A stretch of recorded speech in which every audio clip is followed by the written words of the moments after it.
Bonjour à toutes et à tous. Est-ce un déclic salutaire? Fallait-il en arriver à l'assassinat d'un journaliste turc d'origine arménienne et qui n'a jamais renié sa double appartenance culturelle pour que la société turque s'interroge sur elle-même? Hrant Dink a été abattu la semaine dernière devant l'immeuble de son journal, dans les colonnes duquel il plaidait régulièrement pour la reconnaissance du génocide perpétré contre les Arméniens en 1915 par les troupes et la police de l'Empire ottoman. Son meurtrier présumé, arrêté dans la foulée, a reconnu les faits. Loin d'être un idéologue, cet adolescent de 17 ans semble plutôt avoir baigné dans un environnement nationaliste turc haineux. Et pourtant, la Turquie paraît avoir été secouée par cet assassinat. De nombreuses personnes, anonymes ou non, se sont rendues sur les lieux du meurtre pour couvrir l'asphalte de fleurs, comme si, cette fois-ci, la victime ne pouvait être reléguée hâtivement au rang de traître à la nation turque. Je reçois aujourd'hui Varoujan Sirapian, président de l'Institut Chobanian, Institut de géopolitique sur la Turquie, le Caucase et le Moyen-Orient, pour évaluer l'impact en Turquie de cet événement. Avant cela, vous le savez comme d'habitude, le rappel en images des faits.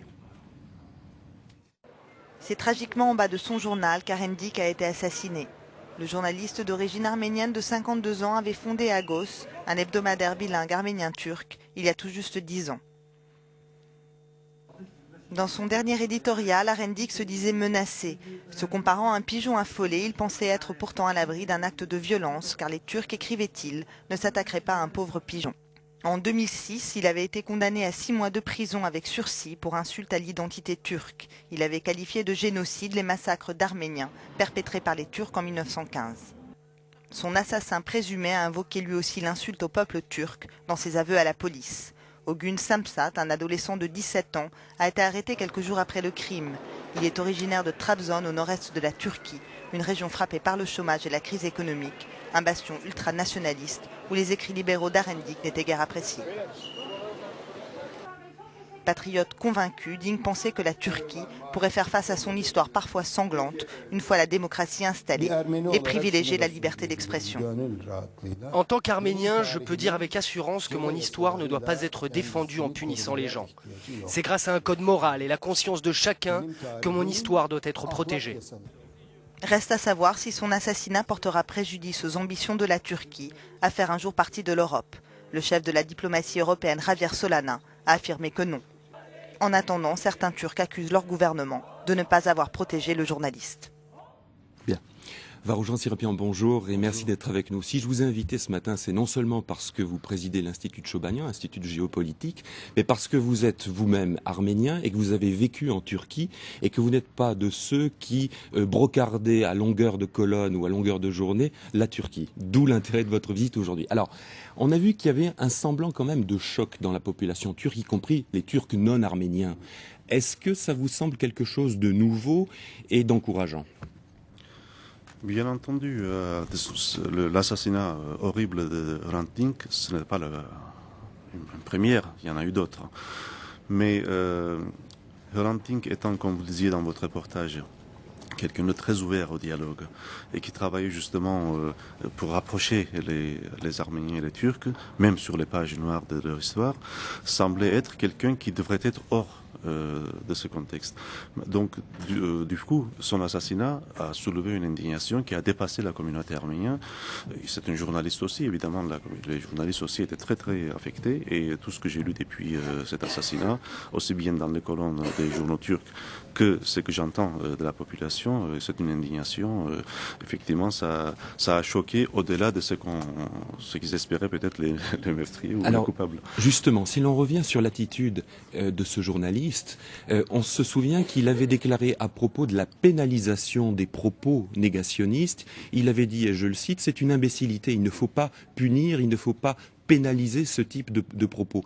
Comment interpréter cette prise de position qui, justement, vous le disiez, était favorable plutôt au rapprochement et au dialogue entre Turcs et Arméniens ?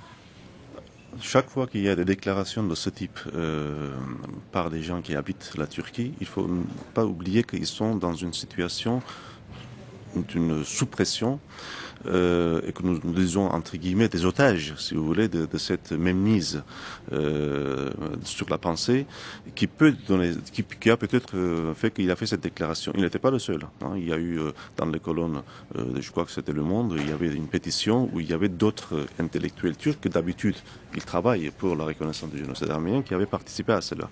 Nous avions justement discuté aussi là-dessus. J'avais discuté personnellement avec Hrant Dink. Mais malheureusement, il n'était pas présent. J'aurais voulu qu'il soit présent, Hrant Dink, mercredi soir, 2 jours avant son assassinat, à la Mutualité, où nous avions fait un très grand meeting républicain, où Bernard-Henri Lévy a fait un discours d'une 40aine de minutes, où justement il a expliqué le pourquoi, la nécessité de cette loi que nous voulons faire passer ici en France. Monsieur Serapian, d'une manière générale, la question que je vais vous poser va vous paraître naïve, mais pourquoi est-il si difficile pour les Turcs et la Turquie en général, c'est une question évidemment sans réponse, mais de reconnaître le génocide? On a d'autres exemples dans l'histoire. On pense évidemment aux Allemands qui ont fait un travail considérable sur la reconnaissance de leurs responsabilités. Pourquoi est-il si difficile en Turquie aujourd'hui d'aborder la question, au risque d'ailleurs de mettre sa vie en jeu? Et pourquoi cela semble-t-il remettre en cause les fondements même de l'identité turque? Mais vous avez prononcé le mot clé, le fondement de la République turque.